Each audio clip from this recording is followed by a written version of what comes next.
Hello friends and welcome back. In this section, we will discuss iteration and jump statements. Iteration statements let us repeat actions. So we also call them loops or looping statements. To understand the role and utility of loops in programming, I will walk you through a hypothetical scenario.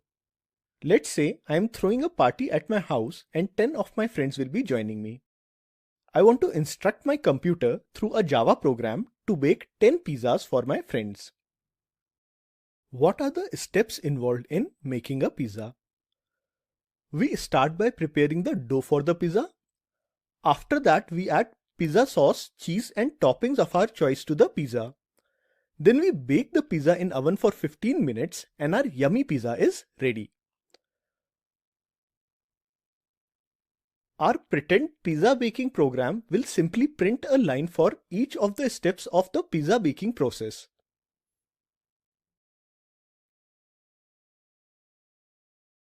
We first print preparing the dough to the console. After that, we add pizza sauce followed by cheese and toppings of our choice. I want to make a veg, onion, capsicum and olives pizza. Then we put our pizza in oven for baking. Baking takes some time and I want to simulate it by putting some delay in the program's execution. Thread.sleep is the method to use in such situations.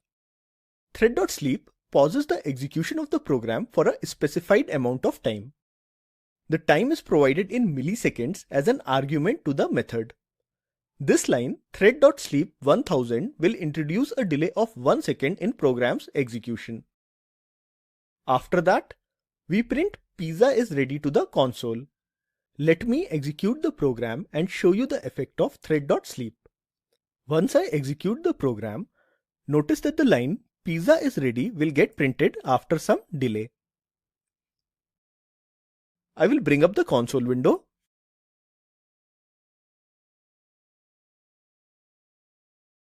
I am executing prepare pizzas method now. Did you notice the delay? You may have missed it. 1 second is too short a time. Let me increase it to 10 seconds, then you will surely notice it. Now pizza is ready will get printed after a delay of 10 seconds. I am executing prepare pizzas method now. All the lines before thread.sleep gets printed. Pizza is ready is not printed yet. Let's wait for it. Now pizza is ready gets printed. Just to make sure you understand what thread.sleep does, I will comment out this line and execute the program again. This time, all the lines are executed immediately. Let me uncomment it and change the delay back to 1 second. You would have also noticed this throws interrupted exception in the definition of prepare pizzas method. This is related to exceptions. As exceptions are not part of ICSE Computer Applications syllabus, you can safely ignore this part. I will still briefly explain it for those of you who are interested. Thread.sleep method throws interrupted exception. We are not handling it in prepare pizzas method. In Java, except error and runtime exceptions, all exceptions are checked exceptions. So, the compiler requires us to mention in the definition of prepare pizzas method that it may throw interrupted exception. Don't worry if this explanation about exceptions didn't make any sense to you at all. Exceptions is a relatively advanced concept and we haven't discussed it. So it is perfectly fine if you are not able to follow the explanation. As I said before, you can safely ignore it. Okay, coming back to our pretend pizza baking program, right now it is baking only one pizza. But we need 10 pizzas. What should we do to make our program bake 10 pizzas? Very simple. I will copy these lines and repeat it 9 more times. This will give me 10 pizzas. Let me do it and execute the program. 1, 2, 3, 4, 5, 6, 7, 8, 9. I will execute the program now. Okay, my pizzas have started baking. It's still baking. And now my pizzas are ready. But wait, my friends just called me and said they want non-veg pizzas. But my program is baking veg pizzas. Let's change the program to add chicken to the pizzas.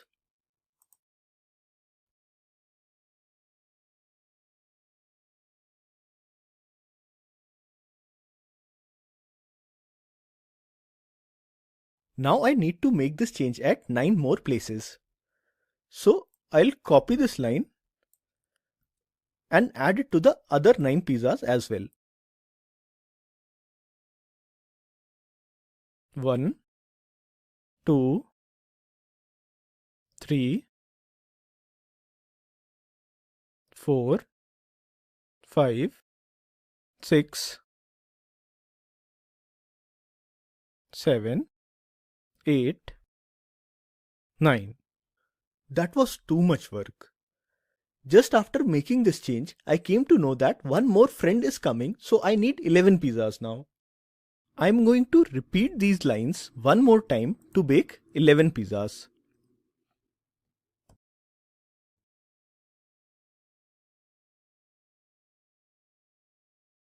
Do you see now how much difficult it is to maintain this program?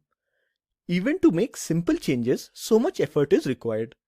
There must be a better, more efficient way to do this. Turns out there is. We have a set of statements that are repeating in this program. Whenever an action repeats, we must use loops. We briefly looked at loops in our second Java program chapter.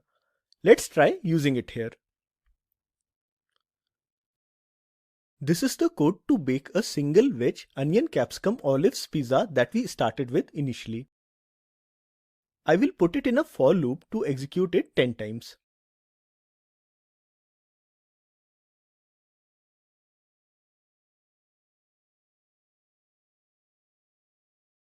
Let me run the program now.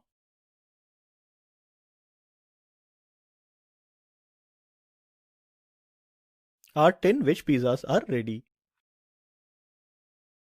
If I want to bake non-veg pizzas, it is just a single line of change, like this.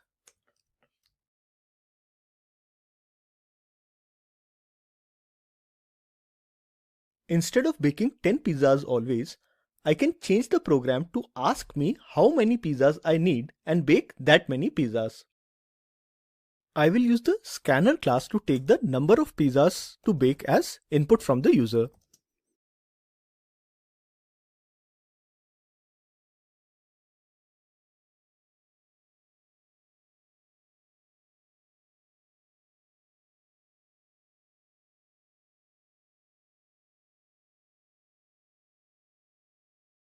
I will run the loop that many times. I will run the program now. I need 11 pizzas and my pizzas have started baking. And my 11 pizzas are ready. Now I can enjoy the party with my friends. I hope this gives you a good idea of the importance of loops in programming and how they simplify the life of a programmer. Java provides 3 looping statements: for, while and do while. These 3 loops are grouped into 2 categories: entry controlled loops and exit controlled loops. An entry controlled loop checks the condition at the time of entry. Only if the condition is true, the program control enters the body of the loop. For and while are entry controlled loops. An exit controlled loop checks the condition after executing its body. If the condition is true, loop will perform the next iteration, otherwise program control will move out of the loop. The do while loop is an exit controlled loop. The main difference between entry and exit controlled loops is that in case of entry controlled loops, if the condition is false, the body of the loop is not executed at all, not even once. In case of exit controlled loop, since the condition is checked at the end of its body, so even if the condition is false, the body of the loop will get executed once. Don't worry if this concept of entry and exit controlled loops is still not very clear to you. Once we have completed our discussion of for while and do while, you will easily understand this entry and exit control concept. In this lesson, we will look at while loop. It is Java's most fundamental looping construct. It repeats a single statement or a code block while its condition evaluates to true. It has this syntax. This first syntax repeats a single statement. If you want to repeat more than one statement, use this code block syntax. Remember, in the code blocks and tokens lecture, I told you that code blocks can be used at any place where a single statement can. We used code blocks a lot in if and switch statements we discussed in the previous section. We will use it in loops too. With all the three loops, for while and do while, you will see that we can use code blocks to repeat more than one statement. Okay, coming back to the syntax of while loop. This condition can be any Boolean expression. We call this the body of the loop. The body of the loop will be repeatedly executed as long as the condition is true. Once the condition becomes false, program control will move to the statement immediately after the loop. Let's look at a very simple program to understand the working of while loop. Here, we have declared an int variable I and initialized it to 0. Then we have a while loop. These two statements form the body of our while loop as they are enclosed within this pair of curly braces. One execution of loop body is called an iteration. Let me execute hello while method and get the output of this program. I will bring back the code and then we will walk through the hello while method and try to understand how the while loop generated this output. This first statement of hello while method declares I as an int variable and assigns it a value of 0. After that, program control reaches our while loop. First, the condition of while loop is tested. As I is 0, condition evaluates to true. Program control enters the loop body and executes this println statement, giving us our first output line. Program control moves to the next statement and executes it. This increments value of I to 1. As this is the last statement of loop body, first iteration of while loop completes after executing it. Program control goes back to the beginning of while loop to start the second iteration. Again, the condition of while loop is tested. I is now 1, but it is still less than 3, so condition evaluates to true. Program control enters the loop body, prints this second line of output on the console, and increments I to 2. Second iteration of while loop completes. Program control goes back to the beginning of while loop and tests the condition to see if it can start the third iteration. I is 2, so condition evaluates to true. Again, loop body is executed. Third line of the output showing value of I as 2 is printed to the console. Value of I becomes 3 now and third iteration completes. Program control goes to the beginning of the while loop and tests the condition to see if it can start the fourth iteration. The condition evaluates to false as the value of I is now 3. So fourth iteration is not started and program control moves to this println statement immediately after the while loop. We see the output now you know while loop printed on the console. And with this, execution of the program completes. I hope with this explanation you are now comfortable with the working of while loop. Okay, moving on. In the introduction to loops lesson, I talked about entry and exit control loops and said that while loop is an entry control loop. Let's take a closer look at it and try to understand why while loop is an entry control loop. We saw that while loop tests its condition at the beginning of the loop before entering the loop's body. If the condition is false before the first iteration itself, then the body of the loop will not execute even once. I will change this line and initialize I with a value of 4 like this. The while loop should not execute now. Let's confirm this by running the program.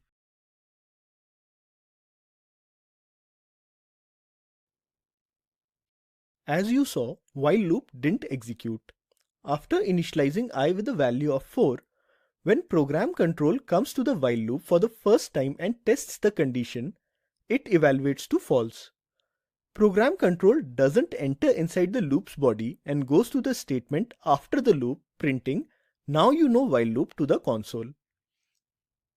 As the condition of while loop controls entry to loop's body, we categorize it as an entry controlled loop. In the conditional statements section, we learned how to extract the digits of a number. There, we only extracted 3 digits of the number. In this lesson, we will build upon that example and learn how we can extract all the digits of any number of arbitrary lengths. I will suggest you review extracting digits of a number first if you haven't already watched it. To recap, when you divide a number by 10 and take the remainder, you get the digit in the units place. Next, you truncate the number by doing integer division of the number with 10. You repeat these 2 steps till the number becomes 0 to extract all digits of the number. Whenever some action requires repetition in your program, it should ring a bell in your mind that you need to use loops. Let's switch to BlueJ and try writing the program to compute the sum of digits of a number. We will complete compute digit sum method to take the number as input from the user, extract its digits, add them and display the sum to the user. Let me quickly add the code to accept the number from the user. I will speed up the video for this part.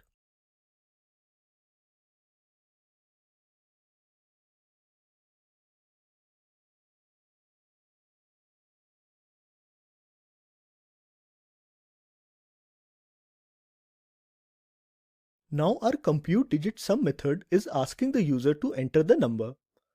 Next, we will add code to extract the digits and add them. I am declaring this sum variable which will accumulate the sum of the digits. I will initialize it to 0. To get the digit in units place, I need to divide the number with 10 and take the remainder. This is the job for modulus operator. In the second step, I will do integer division of the number with 10 like this. To repeat these 2 steps, I will put them in a while loop.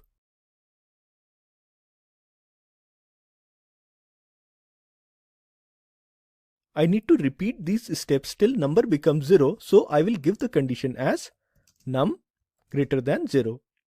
Our loop will continue executing till number is greater than 0. When number becomes 0, the condition will evaluate to false and the loop will stop executing. Just to make sure that our logic so far is correct, I will temporarily introduce a println statement to print the extracted digits like this.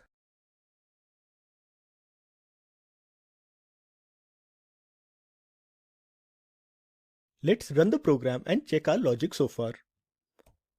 No syntax errors, that's a good start. I am giving 1, 2, 3, 4, 5, 6, 7, 8, 9 as the first input. All digits are extracted correctly. Let me test one more input, 2020. Okay, our logic works correctly.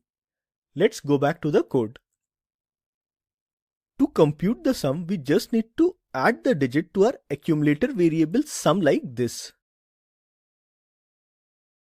I will complete the program by printing the sum outside the while loop.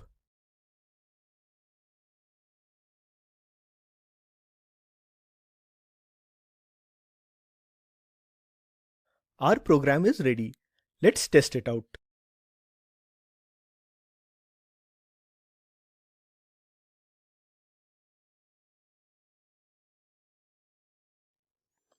Our logic works correctly and we can happily conclude this lesson. In this lesson, we will look at palindrome number program.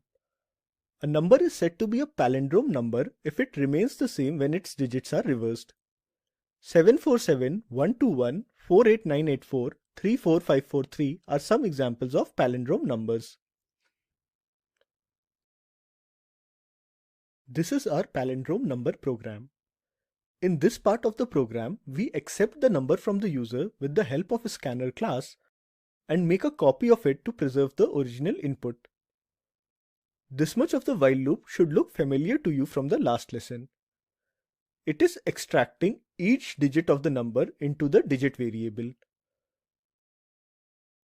This line is reversing the number digit by digit. To understand how this line is reversing the number, I am adding statements to print the value of digit and revnum at each iteration of the while loop.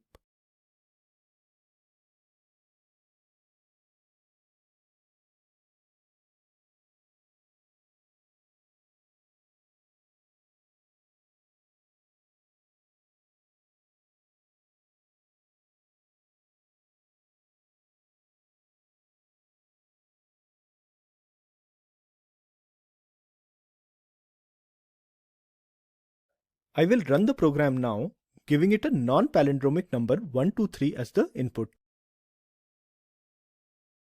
Let me bring back the code. In the first iteration, the digit in the units place, which is 3, is extracted. Current value of revnum is 0. So this line multiplies 0 with 10 and adds digit to it, effectively storing digit in revnum. Revnum now becomes 3, which is shown in the output here. In the second iteration, the digit 2 is extracted. Revnum is 3, multiplying it with 10 and adding 2 to it gives us 32, as shown in the output here. Notice that by the end of second iteration, we have reversed 2 digits of the number. In the third iteration, the digit 1 is extracted. Current value of revnum is 32 and this line changes it to 321 as shown in the output here. At this point, we have successfully reversed the number. After third iteration, number becomes 0. So the while loop completes. Program control moves to this if-else after the loop. We check the reversed number with the original number. If both are equal, then number is a palindrome, otherwise it is not. Let me run the program with the palindrome number as input. I will give the number as 34543. It correctly identifies it as a palindromic number. I will remove all these extra statements I added for understanding the logic. Now our palindrome number program is ready. In this lesson, we will look at Armstrong number program. A positive number is an Armstrong number if it is equal to the sum of cubes of its digits. 1, 153, 370, 371, 407 are a few examples of Armstrong numbers. Taking 153 as an example, it is an Armstrong number as it is equal to the sum of cubes of its digits. This is our Armstrong number program. We first accept the number as input from the user through scanner class and make a copy of it. Next, we declare an int variable CubeSum and initialize it to 0. We will use CubeSum as an accumulator to store the sum of cubes of digits. After that, we have the while loop which will run till the number is greater than 0. Inside the loop, we extract the digit, compute its cube and add it to CubeSum. Then we truncate the number. After the loop, we check if sum of cubes of digits is equal to the number and print an appropriate message accordingly. I will add a few print statements to get some insights into what is happening in each iteration of the loop. And then we will run the program and correlate the output with the code.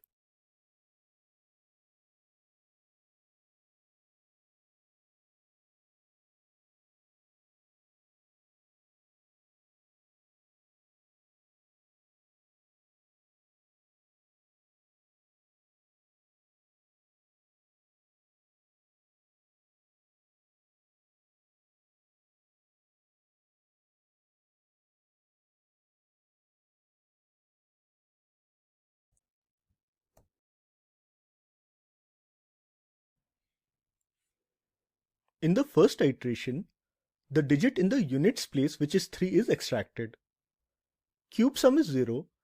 Adding cube of 3 to it changes its value to 27. The number is truncated and first iteration of while loop completes. Program control goes back to the beginning of while loop and tests the condition. As number is greater than 0, second iteration of while loop starts. Digit 5 is extracted from the number. Cube of 5 is 125. This gets added to CubeSum, making it 152. The number is truncated to 1 and second iteration of while loop completes. As number is greater than 0, third iteration of while loop begins. Digit 1 is extracted. Its cube is 1, so CubeSum becomes 153. The number is truncated to 0 and third iteration of while loop completes. Again, program control goes back to the beginning of while loop, but now condition becomes false as number is 0. Program control comes to this if check after the while loop. It compares the number with the sum of cubes of its digits. For 153, both are equal. So, 153 is an Armstrong number gets printed to the console. I am removing these extra print statements that I added for explaining the working of the program. Let me test the program with a non-Armstrong number too. I will give 436 as the input this time. So, our program correctly identifies if a number is Armstrong or not. In this lesson, we will look at SPI number program. A number is said to be a SPI number if sum of its digits is equal to the product of its digits. Taking the example of 1124, sum of its digits is 8. Product of its digits is also 8. So 1124 is a SPI number. Here is our SPI number program. We first accept the number as input from the user through scanner class and make a copy of it. Next, we declare three int variables, digit, sum and product. Digit will hold the extracted digit of the number. Sum and product are used as accumulators to store the sum and product of digits respectively. After that, we have the while loop which will run till the number is greater than 0. Inside the loop, we extract the digit, add it to sum, compute product with it, and lastly, we truncate the number. After the loop, we check if sum of digits is equal to their product and print an appropriate message accordingly. Let me add a few print statements to get some insights into what is happening in each iteration of the loop. And then we will run the program and correlate the output with the code.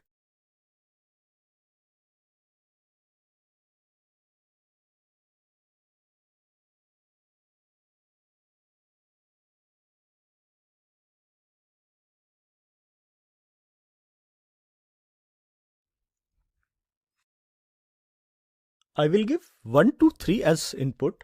It is a SPI number.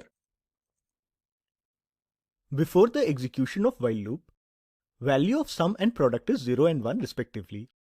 In the first iteration, the digit in the units place, which is 3, is extracted. Sum is 0. Adding digit to sum changes the value of sum to 3. Product is 1. Multiplying it with digit makes product also as 3. The number is truncated and first iteration of while loop completes. Program control goes back to the beginning of while loop and tests the condition. As number is greater than 0, second iteration of while loop starts. Digit 2 is extracted from the number, sum becomes 5, product becomes 6, the number is truncated to 1 and second iteration of while loop completes. Again, program control goes back to the beginning of while loop. Condition is still true as number is greater than 0. Last digit of number is extracted, sum becomes 6, product remains 6, the number is truncated to 0 and third iteration of while loop completes. Again, program control goes back to the beginning of while loop. But now the condition becomes false as number is 0. Program control comes to this if check after the while loop. As sum and product are both 6, this condition tests true. 1, 2, 3 is a SPI number, gets printed to the console. Let me remove these extra print statements I added. This is our final SPI number program. We saw in the while loop lesson that if the condition of while loop is false before the start of first iteration itself, then the body of the loop will not be executed at all. However, There are situations where we want to execute the body of the loop at least once, even if the condition is false before the first iteration itself. Java's do-while loop helps us to do exactly this. Here is its syntax. Use this syntax if you want to repeat a single statement, and this one if you want to repeat more than one statement. As you can see in its syntax, the do-while loop first executes the body of the loop and then evaluates the condition.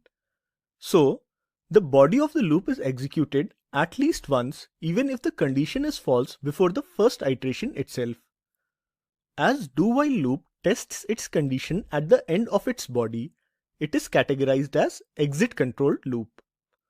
The most common scenario for executing the body of the loop at least once without worrying about the condition is when you need to show a menu to your users to choose from. Let's look at a BlueJ program to understand how do-while loop works. Let me start the execution of the program to tell you what it does. This program tells us the capitals of countries.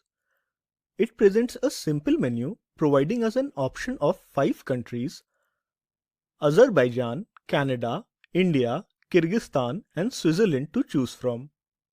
Notice it is giving us a 6th option: to exit, enter -1. What's that for? So far, all the programs we have written used to take the input data from us, perform their task, and exit. But this program is different. It will keep on presenting this menu to us until we enter -1. -1 will tell the program that we want to stop it now. Let me show it to you. I want to know the capital of Canada, so I am entering 2. My program tells me that capital of Canada is Ottawa, and it again presents the menu to me to choose a country or to exit the program. This time, I want to know the capital of Azerbaijan, so I will enter 1. It tells me Azerbaijan's capital as Baku and again presents the menu to me. It will keep on doing this until I enter -1 like this. This behavior is made possible by do-while loop. Let's look at the code of this program now. These println statements display the menu. Then we accept the user's choice with the help of scanner class. After that, we have the switch statement which helps in displaying the capital of the country user asked for. All these statements are contained within a do-while loop. We need to show the menu to the user at least once, otherwise how will the user come to know of his choices? That's why we use a do-while loop here. Let me change the font size to what it was. The condition of this do-while loop is ch not equal to -1 as we want to exit the loop when user enters -1. For all other inputs from the user, we want to continue presenting the menu to him. Let's do a dry run of the program with input as 2. I will start the program again. After creating an object of scanner class and declaring int variable ch, the program control comes to the do-while loop. It enters the loop body without checking the condition, as condition check will be performed at the end of the loop. These statements display the menu,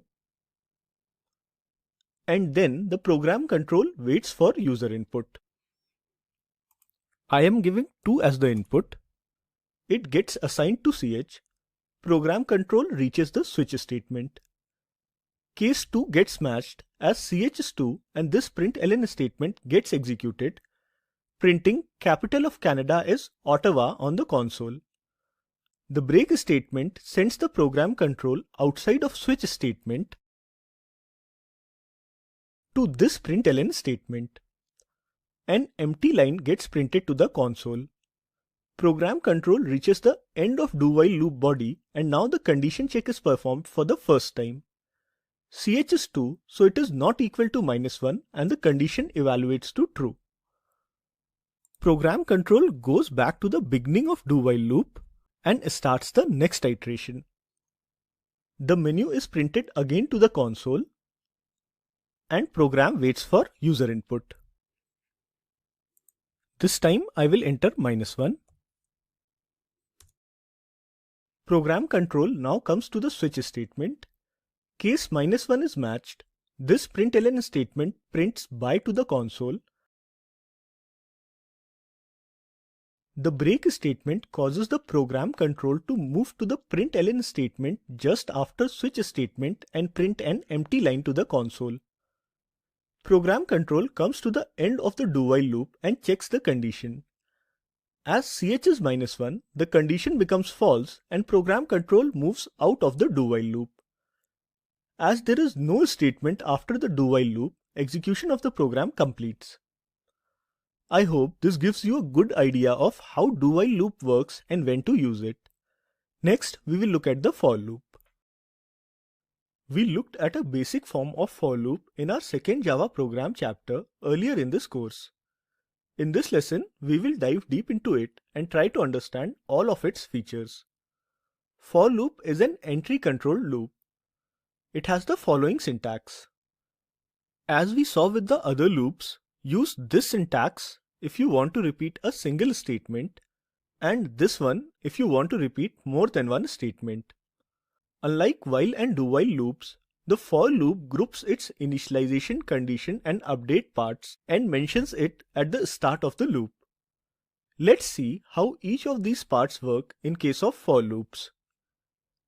Statements in the initialization part are executed only once when the program control reaches the for statement for the first time. Initialization part is executed before the program control enters the loop body. It is not executed in subsequent iterations of for loop.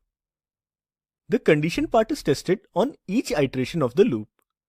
Condition can be any Boolean expression. If condition tests true, loop body is executed. Once the condition tests false, iteration of the loop stops and program control moves to the statement immediately after the for loop. Statements in the increment-decrement part of for loop are executed at the end of each iteration. Let's switch to BlueJ and see these concepts in practice. This program prints the tables of 2 and 13 till 12. Let me execute the program and get the output.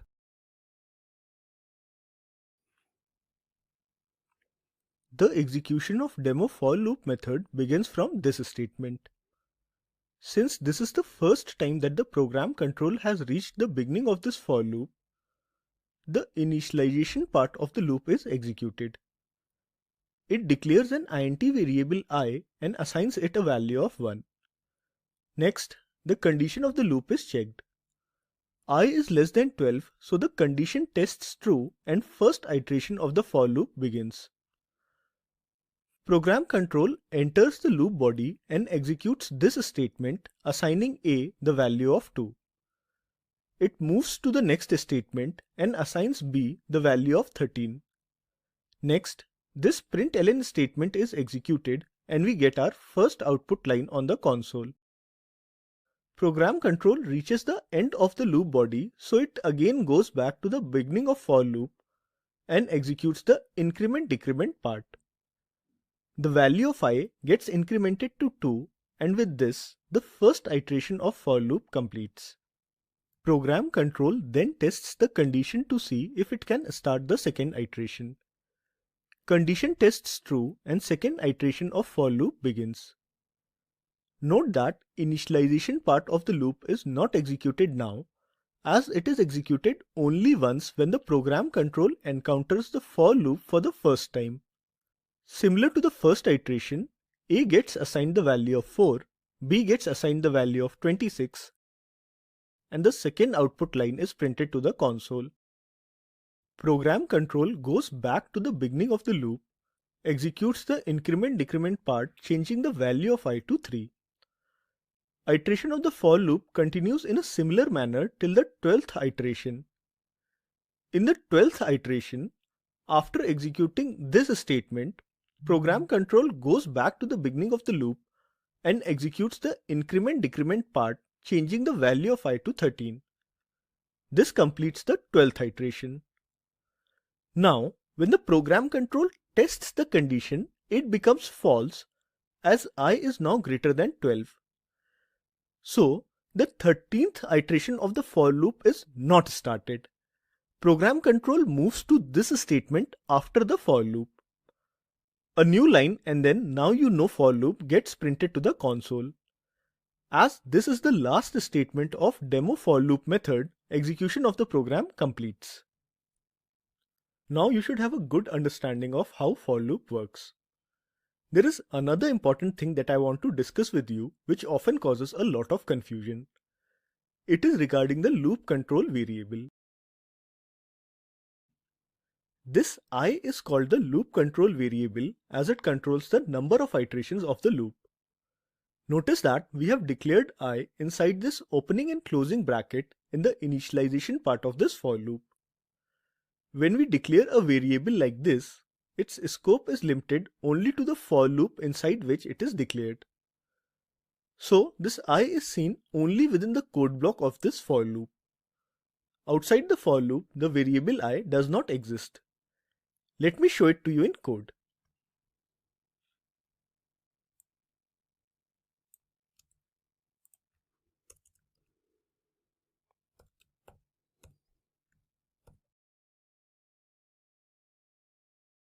I am trying to print i's value outside the for loop, but I am getting a compile time error as I does not exist outside the for loop.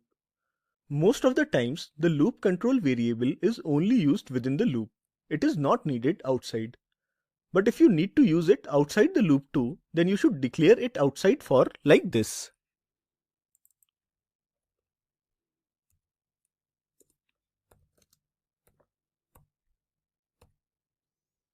Now this println is not giving any error as I is available outside the loop too. The initialization and increment-decrement part of the for loop can contain more than one statement. In the next lesson, we will see such for loops. You can specify more than one statement in the initialization and increment-decrement part of the for loop. This BlueJ program shows a use case where our program can benefit by using multiple statements in initialization and increment-decrement part. Let me execute the program and get the output first. In the program, we declare two int variables a and b. We assign a value of 4 to b. After that, we have a for loop. Notice that the condition of for loop is a less than b, and within the for loop, we are decrementing b. So, this loop is controlled by two variables a and b. Wouldn't it be nice if we can manage b also within the for statement like how we are managing a? We can do this as for loop allows us to specify more than one statement in its initialization and increment-decrement part. Let me show you how. I will remove this line as now I will initialize b in the initialization part of for loop like this.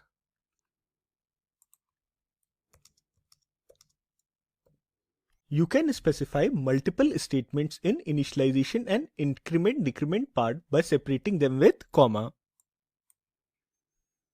I will remove this line and move decrementing b to the increment-decrement part of for loop like this. Now both our loop control variables a and b are managed inside the for loop itself. Let's execute the program.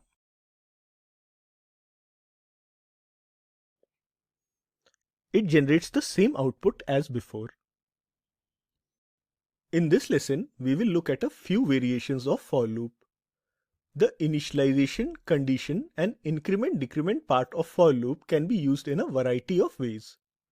This makes for loop a powerful and versatile looping construct. Using for loops, you can do all the things possible with while and do-while loops and much more than that. The first variation that we will see involves the condition part.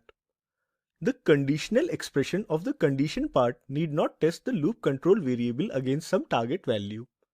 It can be any Boolean expression. Let's look at a Java program in BlueJ to understand this. I will start by executing this program.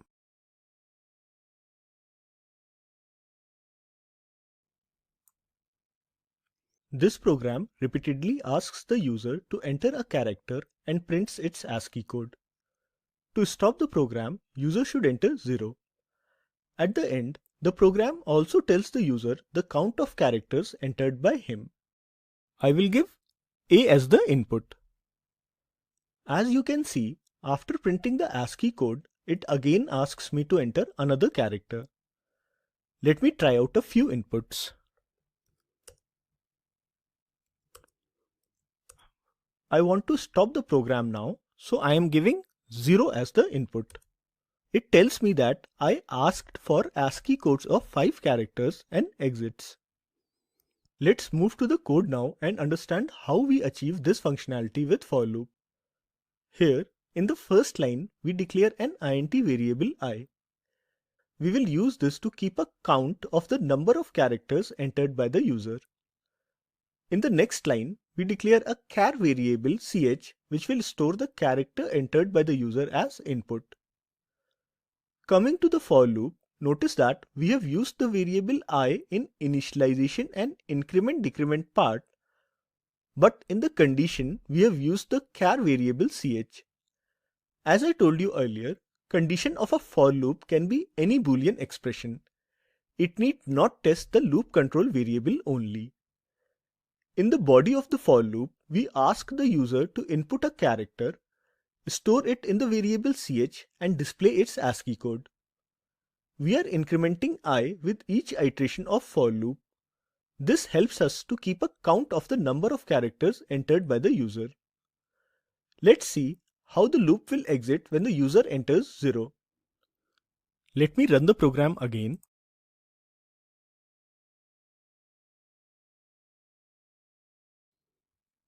The program control is waiting at this line for user input.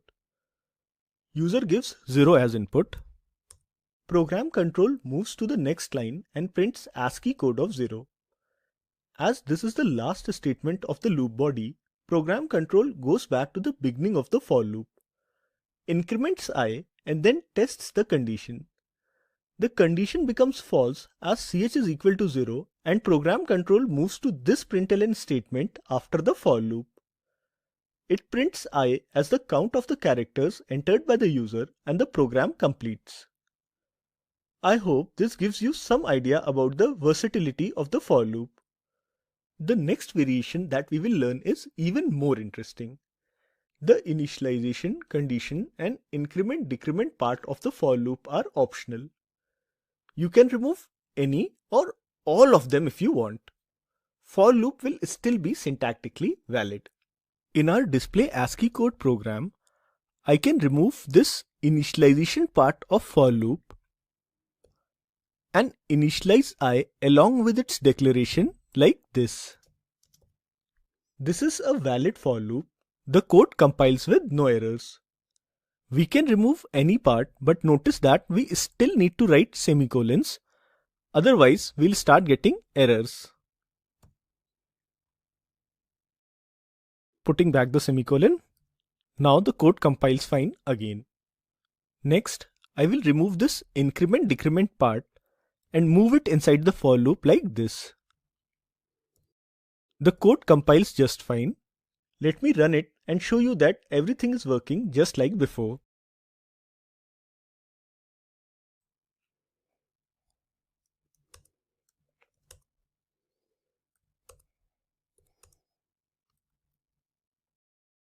I will test the extreme by removing the condition part too. Let's see if our for loop is still valid by compiling the code. We got an error. It is not in the for loop but in the line just after for loop. The error says unreachable statement. I will comment out this line and we will come back to this error in a moment, but first I want to show you that this is a valid for loop. Code compiles fine after commenting the line, so this is a valid for loop. You can omit any part of the for loop you want and it will still be syntactically correct as long as you remember to specify the semicolons.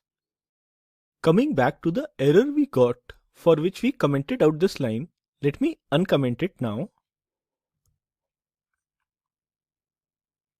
This for loop is not the same as the one before where we kept the condition and omitted initialization and increment-decrement parts.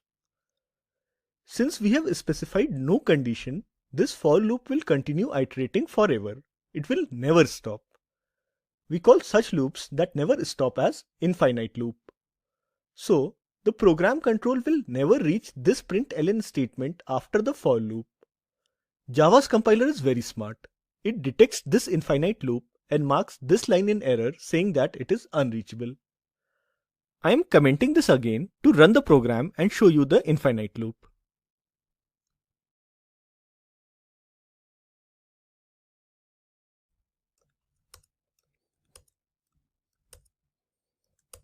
It is repeatedly asking me to enter a character. Even when I enter 0, it is not exiting as I have removed the condition. To stop this program, we need to restart the JVM. We can restart the JVM by using this button. We will look at infinite loops in depth a little later in this section. Next, we will look at jump statements. We will look at two jump statements in this section, break and continue. I first introduced break in the conditional statements section and showed you how it prevents fall through in switch statements. In this section, we will examine its usage in loops. The break statement causes the program control to jump out of the loop by passing the conditional expression and any remaining code in the body of the loop. Execution of the program resumes from the statement after the for loop. Going through a working example will make the concept of break statement crystal clear, so let's switch to BlueJ now. This is a very simple and straightforward for loop which prints value of I is 1 to value of I is 10 like this. I will introduce a break statement inside the for loop like this.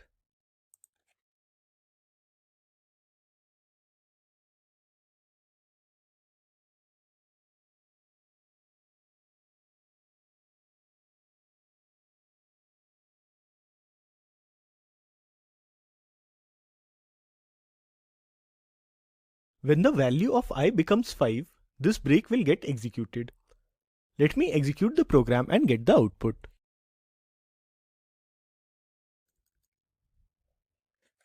This time, the loop executed 5 times only. As long as the value of I is less than 5, execution of for loop happens normally. When I becomes 5, the condition of this if statement tests true. Program control enters its code block. This println statement prints this output line to the console. Next, the program control comes to our break statement. Break statement transfers the program control outside the for loop to this println statement. End of for loop is printed to the console and execution of the program completes. This is how the break statement works inside a loop. It transfers the program control unconditionally outside the loop. We can use break statement with all of Java's loop, not just for loop. Here is the while version of the program with break statement. Let me execute it.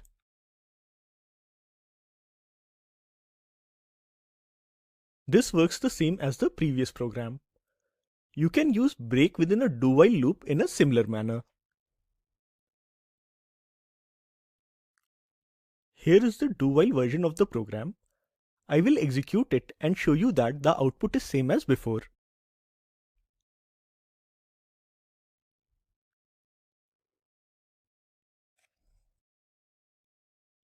Now that you know what break statement does inside a loop, if you compare it with break statement inside switch statement, you will realize that both are similar. In both cases, break statement transfers the program control out of the code block within which it is written. As you saw in the previous example, you will use the break statement to come out of the loop when some condition is met.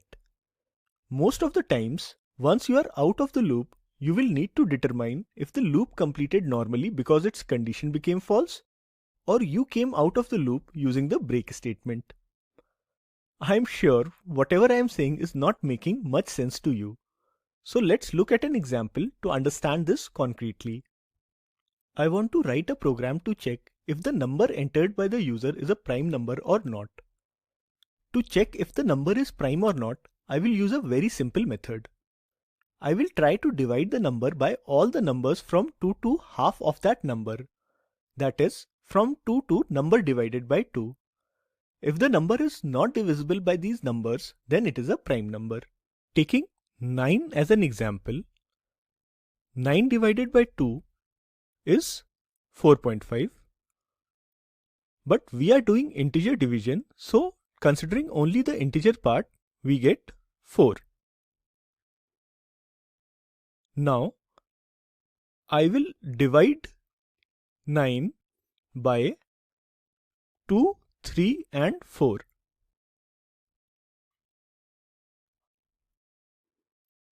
2 4 times gives me 8.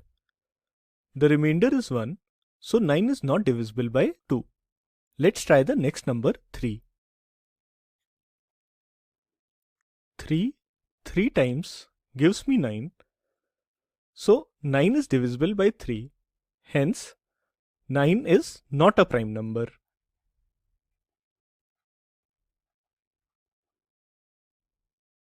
We will stop at 3 itself. No need to check with the next number 4, as we know now that 9 is not prime. Let's check 11 also with this method. 11 divided by 2 gives me 5. I need to check if 11 is divisible by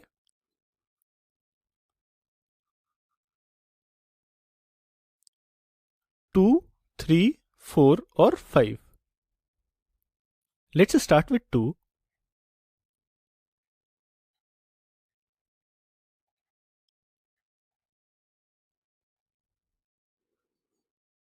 So 11 is not divisible by 2. Let's try with 3.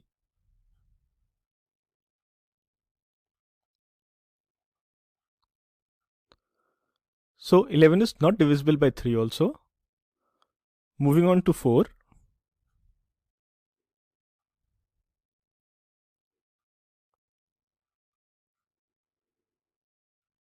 Not divisible by 4 also.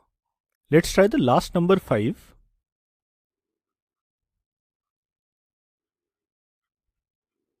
Not divisible by 5 too. So our method correctly identifies 11 as a prime number. Now we know how to solve this problem. The next step is to convert this solution into Java code. So let's switch to BlueJ. I have already created this class keyboardPrimeCheck, and inside the class I have declared this PrimeCheck method. If you want to learn how to create a project and a class in BlueJ, I have already covered that in the Introduction to BlueJ chapter in Hello Java in BlueJ section. Please watch that first and then continue with this lesson. The PrimeCheck method is not complete. It is just accepting the number from the user using the scanner class. Together we will complete the PrimeCheck method in this lesson. Our solution involves dividing this num by all the numbers from 2 till num divided by 2. How to do this in Java? In this step, we will divide the number repeatedly.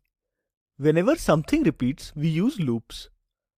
As we know that our loop should start at 2, run till num divided by 2 and increment by 1 in each iteration, for loop is the best for this situation. Let me write the for loop then.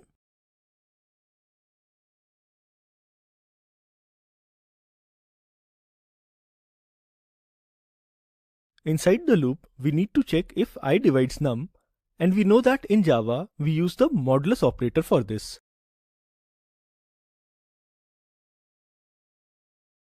Now, what to do if I divides num? If I divides num, we know that num is not prime. Our task is done. No need to check if num is divisible by other values of I or not. So, here we'll use the break statement to come out of the loop. What should we write here? Outside the loop, I need to know if I came out of the loop by executing this break statement or the loop completed all iterations and exited normally. If the loop is terminated by break statement, then the number is not prime. If it ended normally, then the number is prime. One way to do this is to check the loop control variable. If break was executed, this condition will still be true. If loop exited normally, then this condition must be false. So, outside the for loop, I will write this if statement.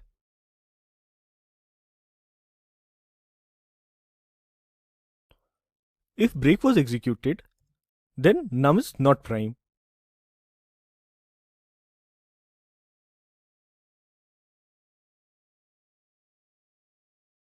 Else, num is a prime number. I will compile the program to make sure everything is working fine so far. I'm getting an error for variable I. The compiler is not able to find I. Remember what I told you about the scope of loop control variable in the for loop lesson? Since I have declared I inside the for loop, its scope is only this code block. It is not visible outside the body of this for loop. To fix this error, I will declare I outside for loop like this and remove this int from here. So our program is ready. It is compiling. Let's execute it. First, I will try a prime number 7. Let me try a few more inputs.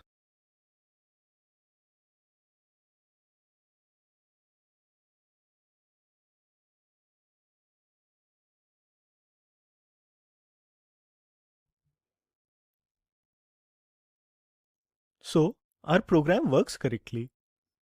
This is one way to check if program control exited the loop because of break statement or normally. I want to show you another way to check this.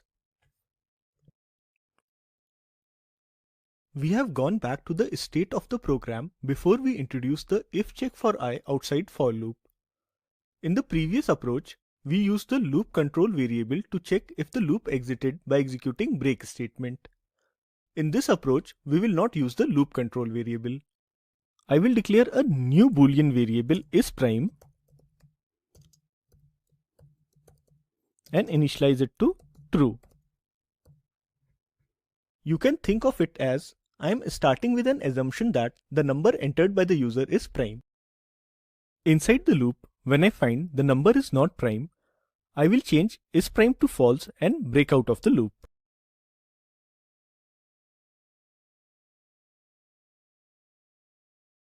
The value of isPrime will tell if the number is prime or not. Outside the loop, I will check its value. If it is true, I will display the number is prime.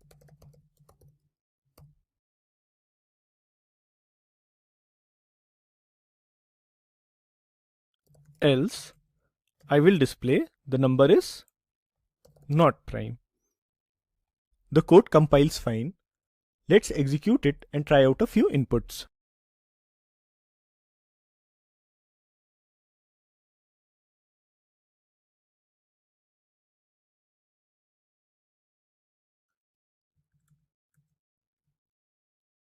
This approach too works correctly.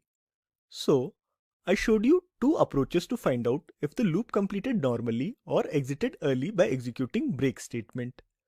You can use whichever you like more. For me, I usually prefer to use the second approach. I feel that it helps to keep the code cleaner and simpler.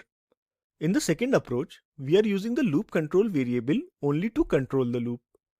As it is not needed outside, so we declare it within the for loop.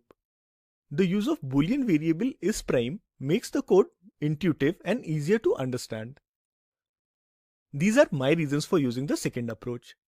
If you find them convincing, you too should use the second approach.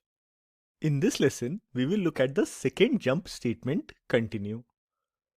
Continue statement transfers the program control to the beginning of the loop to start the next iteration, skipping the remaining statements in the current iteration. Going through an example program will make its working clear, so let's switch to BlueJ.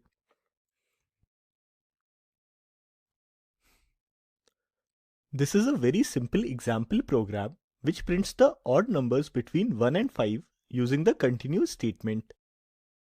Let me execute this program and show you the output.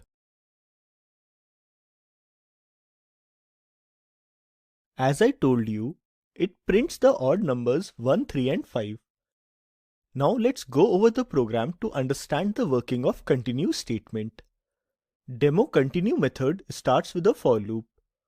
This loop iterates from 1 to 5, and after each iteration, its loop control variable I is incremented by 1. But still, we get the output as 1, 3, 5 and not 1, 2, 3, 4, 5. The reason is the continue statement. Inside the loop body, this if condition checks if I is divisible by 2. That is, if I is an even number. If it is, then the continue statement is executed. Continue statement transfers the program control back to the beginning of the for loop to start the next iteration. This print statement is skipped in the current iteration. As for all even numbers, we skip printing them by using continue statement, so only the odd numbers between 1 and 5 gets printed. Let me do the dry run of this program for a couple of iterations to make the working of continue statement absolutely clear.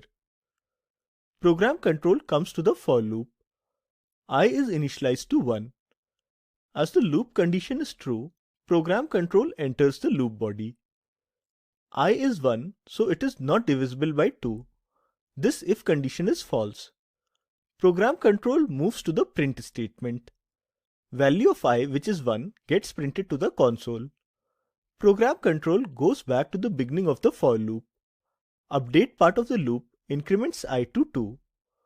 Loop condition is still true, so second iteration of the loop starts. Program control enters the loop body. For this iteration, the if check is true as value of I is 2. Program control comes to the continue statement and executes it. Continue statement transfers the program control back to the beginning of the for loop. This print statement is skipped, so 2 is not printed to the console. The update part of for loop increments I to 3. As loop condition is true, third iteration starts. Similarly, the third, fourth and fifth iterations happen, printing 3 and 5 to the console. I hope with this you have developed some understanding of continue statement. This was just a very simple example to explain you continue statement. Of course, you can print odd numbers between 1 and 5 without using continue statement by simply incrementing I by 2 instead of 1 in each iteration like this.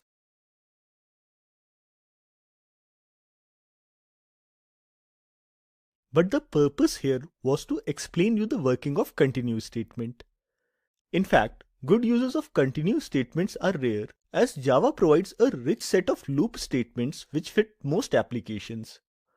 You can use continue statement with while and do while loops as well. Here is the continue example program written using while loop. Let's execute it.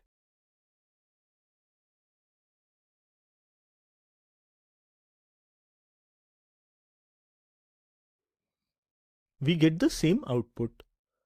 There is a slight difference between how continue works in while do while loops as compared to for loops. As you saw in the previous example, in case of for loops, when continue statement was executed, program control went to the beginning of the loop and first update part was executed, incrementing the loop control variable I. After that, the loop condition was tested. In case of while and do while loops, continue statement transfers the program control directly to the loop condition, as updating the loop control variable is not part of while and do while loop constructs. Similarly, you can use continue statement in do while loops as well. A loop with an empty body is called an empty loop. In Java, all the three loops can have an empty body. We write an empty loop like this. In place of the loop body, we have written these semicolons in the loops. A statement which just consists of a semicolon is called a null statement and is syntactically valid in Java. But what is the use of writing an empty loop without a body? Turns out there are some good use cases for empty loops. If the initialization, condition and update parts of your loop are enough to handle all the details by themselves, then you don't need a loop body. Let's switch to BlueJ and see such an example of empty loops. This program calculates the sum of numbers from 1 to 5 using an empty for loop. Let's execute it. We correctly got the output as 15. Coming to the program, in this line, we declare an int variable sum and initialize it with 0. Next, we have a for loop. Notice that its body is this null statement, which is just a semicolon. So this is an empty for loop. Let's take a closer look at what's happening in this loop. In the initialization part, we initialize I to 1. The loop iterates as long as I is less than or equal to 5. The summation process is handled in the update part. This sum plus equal to I++ might look scary at first glance, but don't worry, it is very simple. I will help you understand it through a dry run of this program. At the start of the loop, I is initialized to 1. Loop condition is true, first iteration starts. But as the loop body is empty, program control immediately comes to the update part. This sum plus equal to I++ can be written like this. I have just expanded the shorthand operator plus equal to. Now we must put the values of sum and I. Current value of sum is 0, so this becomes sum equals to 0 plus. Next we need to put the value of I++. I++ being post increment operator, it follows the rule first use then increment. First the current value of I, which is 1, is used in the expression, so this becomes sum equal to 0 plus 1. After that, I is incremented to 2. In a nutshell, sum plus equal to I++ adds the value of I to sum and after adding increments the value of I by 1. The condition is tested to see if next iteration of the loop can be started. As I is still less than 5, second iteration of the loop starts. Again, program control immediately comes to the update part as loop body is empty. This time, sum plus equal to I++ becomes this, as the current value of sum and I are 1 and 2 respectively. After that, the post increment operator I++ increments I to 3. Other iterations of this empty for loop proceed in a similar way till I is less than equal to 5. Once the loop completes iterating, sum of numbers from 1 to 5 is computed and stored in the variable sum. In the next line, we print this sum to the console. I hope this gives you clarity on the usage of empty loops. Next, we will look at another interesting application of empty loops, the delay loop. A delay loop is a special case of empty loops. Sometimes we need to add some delay between actions in our programs. Delay loops help us do that. It pauses the execution of the program for some finite amount of time. Here is how you can write a delay loop using for, while and do while. This 10 billion that I have specified here is just an example. You can put any value here depending on how much delay you want to introduce. The higher this value, the more delay it will create. There is nothing special in delay loops. Basically, what we are doing in a delay loop is that we are just giving some task to the CPU to keep it busy for some time so that it processes the next set of statements of our program after some delay.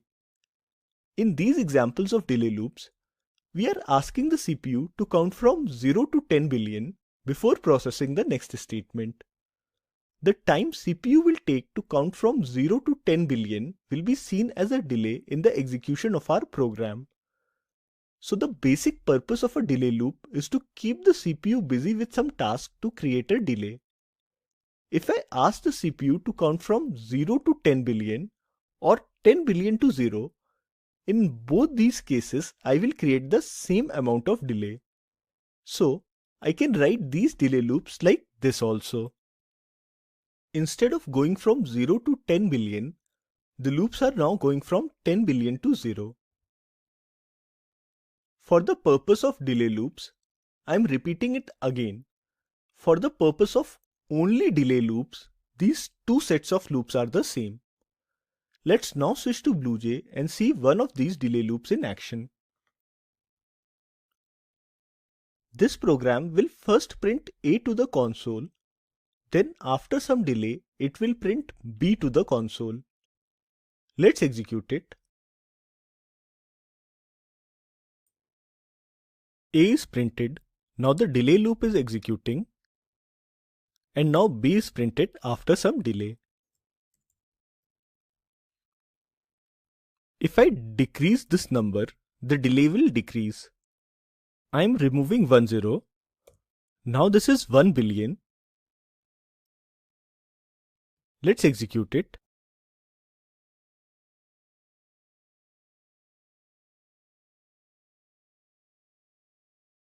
Notice that the delay was less this time. Similarly, if I increase it, the delay will increase. The code for while and do while version of this delay loop is provided in the notes of this chapter. That concludes our discussion of delay loops. Next, we will look at finite and infinite loops. A loop which iterates for a finite number of iterations is termed as a finite loop. All the loops we have seen so far are examples of finite loops.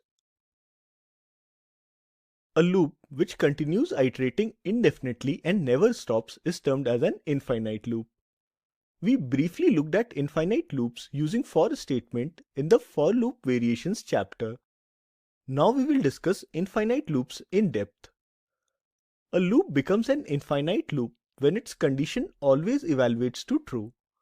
So, the simplest ways to create infinite loops using the three looping constructs of Java are like this. As we saw in the for loop variations chapter, if we don't specify a condition in for loop, Java assumes it to be always true. Let me quickly execute one of them and show you in BlueJ.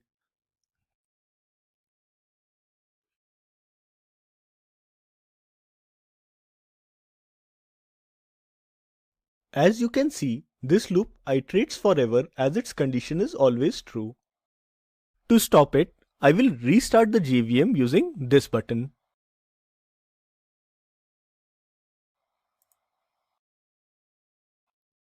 By now, you might wonder that is there any practical use of an infinite loop?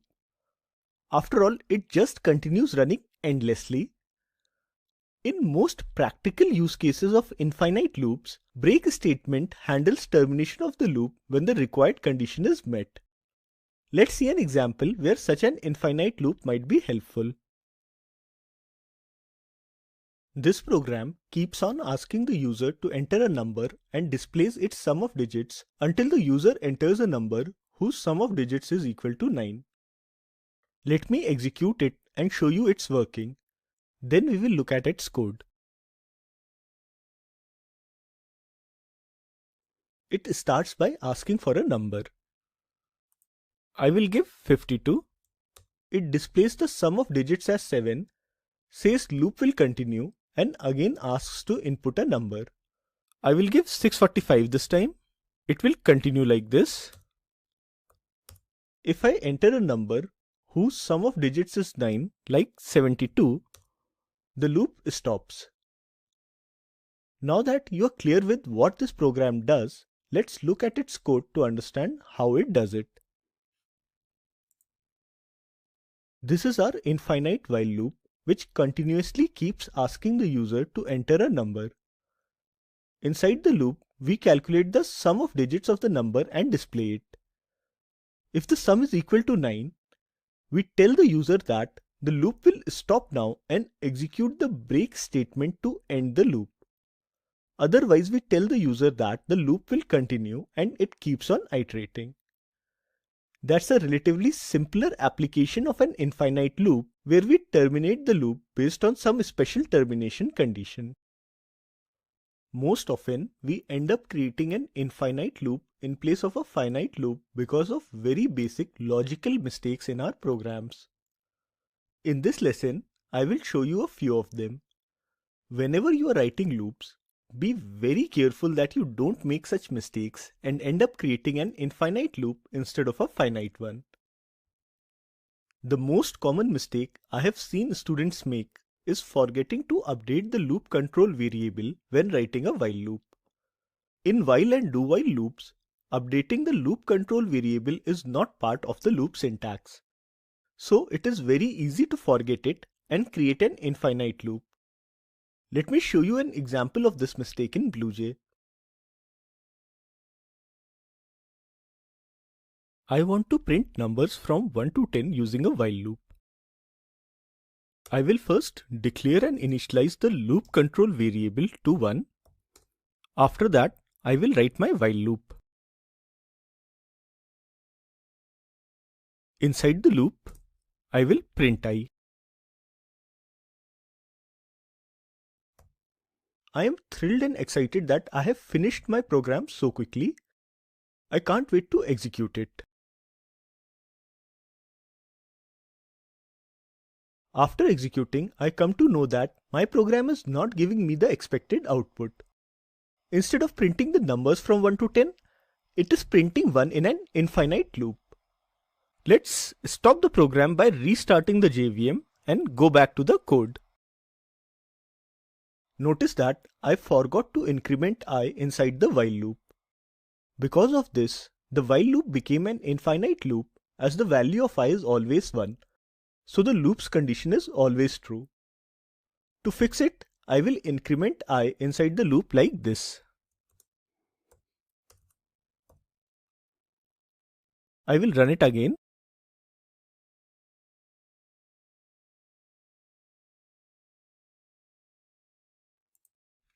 Now I get the correct output. The next common mistake that I want to discuss with you happens when you increment the loop control variable, but the loop condition required the loop control variable to be decremented. Let me show it to you with an example. This time, I want to write a program to print numbers backwards from 10 to 1. I will use a for loop for this.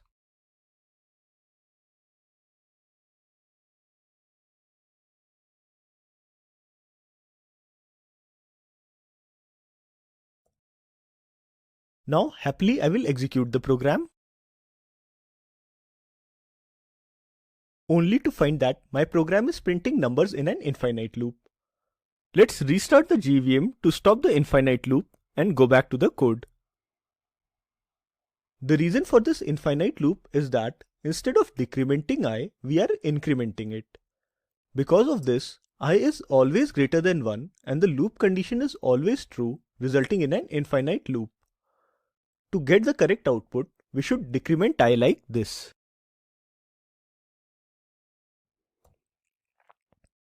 Now let me execute the program.